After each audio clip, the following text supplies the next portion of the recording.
కరీంనగర్లో BRS party ఆధ్వర్యంలో నిరసన కార్యక్రమం చేపట్టారు. కాంగ్రెస్ పార్టీ అధికారంలోకి వచ్చి 420 రోజులైంది. ఇచ్చిన 420 హామీల అమల్లో కాంగ్రెస్ ప్రభుత్వం ఫెయిల్ అయిందని బీఆర్ఎస్ ఈ నిరసన కార్యక్రమం చేపట్టింది. కోతిరాంపూర్లోని గాంధీ విగ్రహానికి బీఆర్ఎస్ శ్రేణులు నివాళులు అర్పించి వినతి పత్రాన్ని అందజేశారు.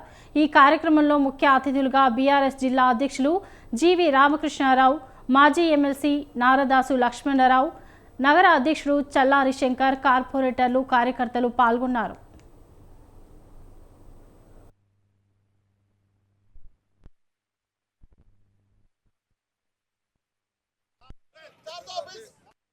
ఏర్పడి 420 రోజులు కావస్తున్నది.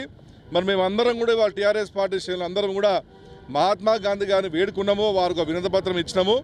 బాబూజీ గారు మీ ఆశయాలతోటి మిమ్మల్ని ఆదర్శంగా తీసుకొని రాష్ట్ర ముఖ్యమంత్రి గారు, ఆనాడు టీఆర్ఎస్ పార్టీ అధినేత కేసీఆర్ గారు శాంతియుతంగా ఈ రాష్ట్రాన్ని సాధించిన రాష్ట్రానికి మాట ఇచ్చినట్టు నీళ్లు, నిధులు, నియామకాలు తీసుకొచ్చినాము.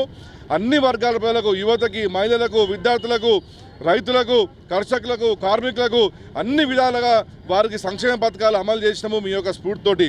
కానీ బాబూజీ గారు ఈరోజు మీ వద్ద మేము వేడుకుంటున్నాము, 420 రోజులు అయినప్పటికీ కూడా వారు ఇచ్చినటువంటి 6 గ్యారంటీలు కానివ్వండి, 420 హామీలు ఇంతవరకు వాళ్ళు నెరవేర్చలేదు.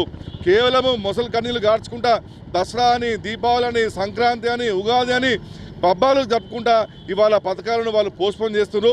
ప్రతి దానికి కూడా అప్లికేషన్లని, దరఖాస్తులని, ఎంక్వైరీలని చెప్పి ప్రజలను మోసం బాటలో నడిపిస్తున్నందుకు ఇవాళ మేము కరీంనగర్లో బాబూజీ విగ్రహం దగ్గర వేడుకుంటున్నాము. రేవంత్ రెడ్డి గారి కాంగ్రెస్ ప్రభుత్వం